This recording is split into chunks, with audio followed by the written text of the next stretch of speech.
Wahabun tuduh Gus Baha dan Buya Arasi ajarkan ajaran sesat hanya karena mengajarkan amalan mimpi bertemu Nabi. Bukti seruan PBNU kepada pemerintah larang paham Wahabi adalah seruan urgensi di negeri ini. Kalau kita perhatikan ya, masih banyak ulama atau ustadz yang suka ya mengajarkan amalan-amalan tertentu yang tujuannya agar dapat bermimpi bertemu Rasulullah ya. Itu diantaranya Ar-Razi Hasim, termasuk Gus Baha ya. Jadi kehadiran Nabi itu harus benar-benar. Soalnya ulama-ulama yang jangan muka kapatan, dia kudu nate mimpi ketemu Nabi. Nabi orang nyai orang ketemu Nabi orang keren. Mau mimpi ketemu Rasul nggak? Sallallahu Alaihi Wasallam mau. Bagi saya ini amalan sesat, ya, ajaran yang sesat, kan geblek gitu. Nggak mikir namanya kan gitu. Pikirannya nggak dipakai. Tidur dalam hati hanya menyebut Muhammad. Allah, Muhammad, Allah. Insya Allah di saat kita lupa ingin mimpi, Allah kasih mimpi ketemu Rasulullah SAW. Dulu zaman ulama-ulama dulu para habaib itu memang berhasil ya, menembus hijab-hijab sing kasat mata.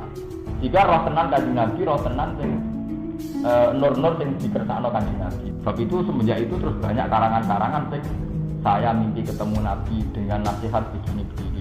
Saya kira itu menyesatkan lah ya.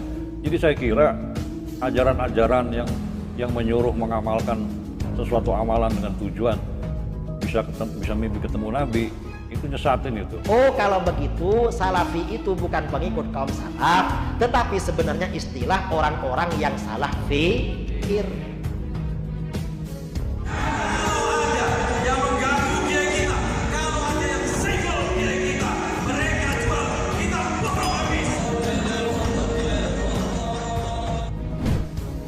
Beberapa waktu yang lalu, kita sudah mendengarkan berita yang cukup santer terdengar di media bahwa Lembaga Dakwah Pengurus Besar Nahdlatul Ulama telah meminta kepada pemerintah secara resmi melarang dakwah Wahabi yang semakin kesini semakin masif mendakwahkan paham berbahayanya di negeri ini. Paham takfiri yang mereka bawa sungguh telah membuat wajah Islam tercoreng dan jauh menyimpang dari ajaran Nabi Muhammad yang membawa ajaran Islam sebagai rahmat bagi seluruh alam. Jika ajaran Islam yang dibawa oleh Nabi adalah mengislamkan orang kafir, kaum Wahabun justru ajarannya adalah mengkafirkan orang Islam. Ajaran kaum Wahabun yang gemar menyesatkan serta mengkafirkan orang lain yang tidak sepaham dengan mereka inilah yang pada akhirnya akan menimbulkan konflik horizontal antara umat Islam. Karena pihak yang dikafirkan dan disesatkan oleh mereka tentu tidak akan terima jika amaliyah mereka, ulama-ulama mereka, terus disesatkan oleh kaum Wahabun yang mengklaim kelompok mereka adalah kelompok paling benar berpegang pada Al-Quran dan As-Sunnah. Kita tahulah ajaran mereka seperti apa. Segala amaliyah yang tidak sepaham dengan kelompok mereka seperti Maulid Nabi, tahlil, haul dan yang lainnya pasti akan mereka cap sebagai perbuatan bidah, sesat, syirik dan sebagainya. Ulama-ulama yang mengajarkan amalan tersebut pun juga tidak akan ragu mereka labeli sebagai ulama ulama sesat dan bla bla bla. Seperti si tua Bangka Mansur Al-Marabi ini. Entah apa background dia, sehingga berani-beraninya menyesatkan Gus Baha dan Buya Arasi Hasyim, yang bisa dipastikan keilmuannya bagaikan langit dan bumi dengan keilmuan si tua Bangka ini. Kita tidak mengetahui secara detail background orang ini, tapi di berbagai videonya yang selalu membidahkan amaliyah warga Nadiin, sudah bisa dipastikan dia adalah sejenis manusia dari kelompok salah fikir atau salafi, yang merupakan reinkarnasi dari kelompok Wahabi. Bukan sekali ini dia bersikap kurang ajar terhadap Gus Baha. Dia juga pernah menyebut Gus Baha sebagai rajanya Ahlul Bidah, karena Gus Baha selalu berhasil mematahkan argumen mereka yang menuduh amaliyah warga Nahdliyin sebagai amalan bidah yang tidak ada dalilnya serta tidak diajarkan oleh baginda Nabi Rasulullah. Paham Wahabi seperti ini sangat berbahaya. Seperti yang sudah kita jelaskan tadi, tuduhan bidah, sesat, syirik terhadap amaliyah maupun kepada ulama yang mengajarkannya sangat berpotensi menimbulkan konflik horizontal antar umat Islam. Karena yang dituduh sesat dan syirik oleh mereka tentu tidak akan terima begitu saja dengan tuduhan mereka. Dan inilah yang berbahaya. Maka seruan Lembaga Dakwah Pengurus Besar Nahdlatul Ulama terhadap pelarangan dakwah Wahabi di negeri ini harus segera direalisasikan oleh pemerintah secepatnya. Apalagi yang harus ditunggu? Apa harus menunggu kita sebagai umat Islam mayoritas habis kesabaran? Apa harus menunggu terjadi gesekan supaya pemerintah bisa melek akan bahaya paham mereka yang jika terus dibiarkan akan berpotensi menimbulkan konflik yang berkepanjangan? Bom Kampung Melayu, ini kelompok Wahabi semua. Mereka sudah terdidik untuk menjadi bugot-bugot di negaranya sendiri. Mereka sudah terdidik untuk menjadi pemberontak terhadap pemimpinnya sendiri. Ini adalah ajaran-ajaran yang sudah dibangun dari awal oleh Ibnu Taimiyah dalam Majmu' al-Fatawa dan Ta'liq as-Siyasatus Syar'iyyah dengan ajaran al-wala wal bara, membangun monoloyalitas terhadap orang yang dianggap sama dan membangun permusuhan sejauh mungkin dengan orang yang dianggap berbeda. Nih Wahabi ini. Mengapa mereka ini pakai nama Salafi, gak mau dengan nama Wahabi? Ini memang trik mereka, cara mereka. Mengapa? Pada awalnya dulu orang-orang Wahabi itu bangga dengan nama Wahabi. Mereka bangga dengan nama itu. Lalu terjadi perang saudara sesama Wahabi.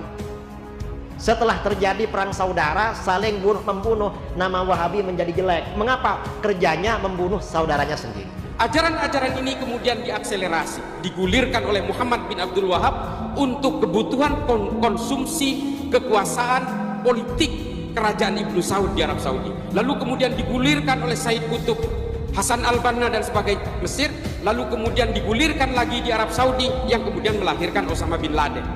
Karenanya Wahabi yang di sini namanya Salafi. Kalau dibilang Wahabi, mereka enggak, Kiai, saya ini bukan Wahabi. Apa? Kita ini Salafi. Gak mau dengan nama Wahabi. Tapi kalau ada orang berbicara Wahabi, mereka tersinggung duluan. Apa yang saya khawatirkan adalah kelompok umat Islam terbesar itu akan menggunakan tangan penguasa dalam rangka menekan kelompok umat Islam yang minoritas ya.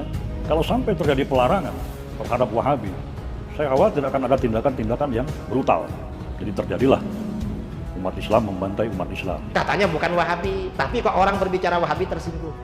Ajaran-ajaran ini yang kemudian lahir di negara kita hari ini dialirkan beserta uangnya, mengalir beserta pendanaan yang luar biasa. Untuk apa? Menumbangkan Nahdlatul Ulama. Karena kalau Nahdlatul Ulama tumbang, selesai semua. Pancasila tidak akan ada artinya. Pelarangan dakwah paham Wahabi memang harus segera dilakukan oleh pemerintah sebelum terjadi gesekan-gesekan yang tidak diinginkan akibat pembiaran yang terus dilakukan oleh pemerintah kepada mereka. PBNU pun harus tetap tegas mendesak pemerintah biarpun serangan-serangan dari kaum Bani Kadrun begitu masif akibat meminta pemerintah melarang dakwah Wahabi di negeri ini. Biarkan saja mereka terus menggombong menyerang PBNU, karena dengan demikian mereka telah membuka topeng mereka sendiri bahwa gerombolan mereka memang bukan murni Aswaja lagi. Ajaran gerombolan mereka jelas telah terkontaminasi dengan paham Wahabi, sehingga mereka menyerang habis-habisan PBNU yang meminta pemerintah melarang paham mereka. Kadrun tidak usah membantah. Kita sudah pernah dengan jelas membahasnya, bahwa dedengkot mereka Imam Besar Bani Kadrun Rizik Syihab. Jejak digitalnya telah terbukti dia pernah mengajarkan kepada pengikutnya konsep al-wala wal bara, yang merupakan konsep buatan dari pendiri Wahabi. Al-wala wal bara. Saudara, saya ingin ingatkan diri saya dan semua umat Islam bahwa al-wala wal bara itu merupakan kewajiban agama. Konsep ini pertama kali diperkenalkan oleh seorang ulama bernama Muhammad Ibn Abdul Wahab, pendiri Wahabi. Nggak boleh loyal kepada mereka selama-lamanya. Ini akidah, pembahasannya dalam akidah al-wala wal bara. Semestinya al-wala wal bara ini didoktrin kepada anak-anak kaum muslimin sejak kecil. Ini harus menjadi doktrin kita kepada anak-anak kita. Nah ini gagasannya Muhammad bin Abdul Wahab ini yang terus-menerus dikembangkan, yang hari ini secara gampang itu disebut Salafi Wahabi. Cara berpikirnya koplak. Dari sini kita fahamkan kenapa Kadrun begitu masif menyerang PBNU ketika lembaga dakwah PBNU meminta pemerintah melarang paham Wahabi. Ya karena sesungguhnya mereka bukan murni Aswaja lagi, tapi ajaran mereka telah terkontaminasi oleh ajaran Wahabi yang telah diajarkan dan didoktrinkan oleh junjungan mereka Imam Petamburan.